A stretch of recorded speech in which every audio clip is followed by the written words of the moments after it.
This is an excerpt from my Monk's Belt on a Table Loom course.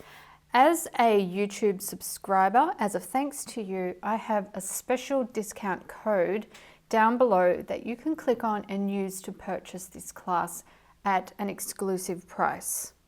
If you can't see it down below, make sure you click on Show More for it to pop up. I think you're going to absolutely love this course, and I hope to see you there really soon. Hello friends, and welcome to Monk's Belt on a Table Loom class. I'm just super excited to be here with you, learning more about Monk's Belt and showing you all of the possibilities. From very early on in my weaving journey, I was really fascinated by Monk's Belt and the designs and the huge variations that you can do on this weave structure have always been really inspiring to me. So let's look first of all at what Monk's Belt is. It is a type of overshot. It is in the Overshot family. It's a very old weave structure. Now, the jury's out on this. Nobody really seems to know how old it is, but it seems that it came from some European countries and then finally made it to America, where it became a little more popular. And no one seems to know why it has the name Monk's Belt.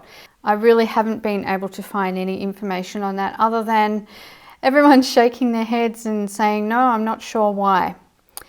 Monk's Belt is a block weave, and what this basically means is that in your threading you have repeating blocks of certain shafts, and they are what make up our designs. So the most commonly used blocks in Monk's Belt are shafts 1 and 2 and 3 and 4. And you'll note that when we go and have a look at our pattern drafts before we actually start either the sampler or the project section, you will definitely notice those 1 and 2, 3 and 4 repeating blocks. So how is Monk's Belt similar to Overshot?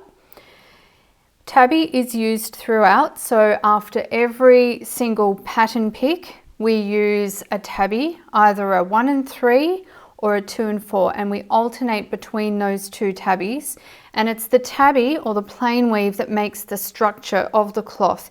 You can see in this picture here very plainly that without the plain weave there wouldn't really be much cloth at all. It's the plain weave that supports all of that beautiful pattern. As I said before, it is a block weave, and so is Overshot. There is a pattern weft and a tabby weft, just as in Overshot, where the pattern weft differs to the tabby weft. The pattern is often bold and geometric. The pattern is usually repetitive, and that's how we often build up these beautiful bold designs. And both are commonly woven on 4 shafts. How is it different to Overshot? One of the major differences is there are no halftones. If you don't know what halftones are, don't worry. In Overshot, the pattern is partially made up of halftones, which is basically pattern weft showing up through the tabby sheds in a sort of a shadowy effect. Whereas in Monk's Belt, if you look to the picture on the right, you can see that the plain weave areas, let's say that they are the dark areas. It's actually a dark purple. It looks a little darker in this photo. But those dark areas, they're all the tabby or the plain weave. And you can see that they are solid blocks of that dark color. There's no pattern weft showing through in those areas. If there was, they would be called halftones. The next point is that Monk's Belt designs are usually bolder, and this ties very heavily into what I was just saying about halftones. Because there are no halftones in Monk's Belt, we get very bold, separated areas of colour if we use solid colours. But the separation between that tabby or plain weave and the pattern weft. So the patterns usually appear as very bold. And Monk's Belt is more simple to design than Overshot. There are less rules, and once you've had a look at a few weaving drafts, you see that it's very straightforward and very fun to design because you just don't have to think about it too much. Which items can I use Monk's Belt for?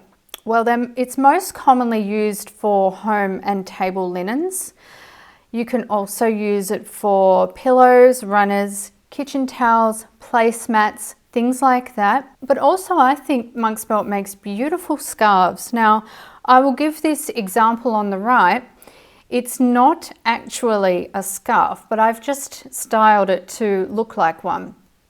When I finished this sampler some time ago, I loved the colors and the design so much, I just happened to wrap it around my mannequin, and then I thought to myself, wow, that would make such an awesome and unique scarf. And the floats in the monk's belt that we're going to be doing today, they're not too long that you would have any problems using them for something like scarves.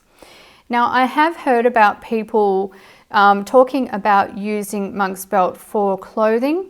I'm not sure that I would do that myself, or if I did, I would be very careful about the floats and the yarn that I use to make it more durable. Another thing I don't have on the list here that it would be a great structure for is bags. Which yarns are best? Well, it's hard to say which yarns are best because monk's belt is so flexible that you can use a massive variety of yarns, but I'm going to tell you my personal favorites. For the warp and the tabby, I really like to use 8/2 cotton.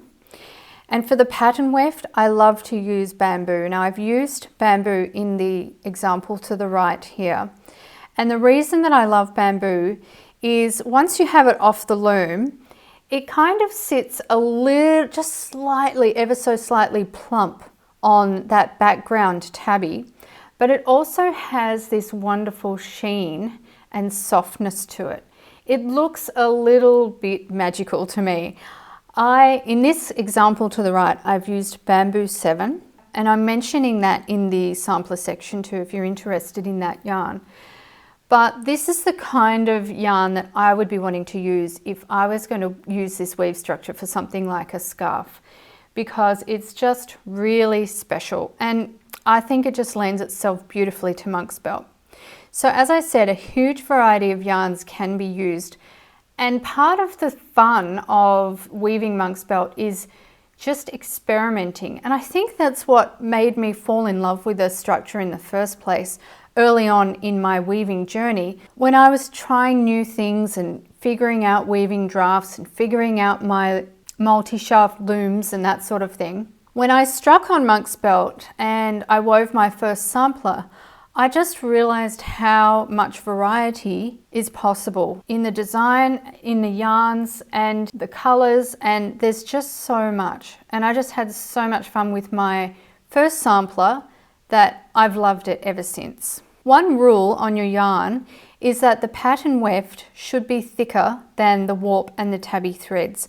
And this is the same as Overshot too. You want that pattern weft to really be a feature, and your pattern is going to be more bold if your pattern weft is thicker. There are huge colour possibilities with monk's belt. Because it is such an old weave structure, you do find a lot of designs that are woven in very traditional and very, I would say, pared back colours. So, for example, a white with a red pattern weft, or a white with a navy pattern weft. Or you see other designs a little bit more like this one on the right here that use a more modern approach. And to be honest, I absolutely love them all. It doesn't really matter whether I'm using bright and vivid colours or whether I'm going the traditional way. I can see value in all of them, and I think they're all gorgeous. What I would encourage you to do is hop over onto my Pinterest page, go to my weaving board, and you'll see, I don't know how many examples of monk's belt, probably hundreds, and they're from every walk of life, from ultra modern to ultra traditional. And this is a really good way to just look at colours and see what appeals to you. Maybe you will just love them all as well. Maybe you will be much more interested in the modern approach. Maybe you'll be much more interested in traditional and simple colours. In the sampler section, we're going to be exploring with a lot of different colours and yarns. And then for the project, I have used more traditional colours, but I've introduced a couple of colour pops with a quite vivid blue and green in order to just bring in that modern, fresh feel to a more traditional piece to make it feel really timeless and fresh. So if you're ready to begin, let's hop over to the sampler section and let's get stuck in to creating some gorgeous monk's belt together.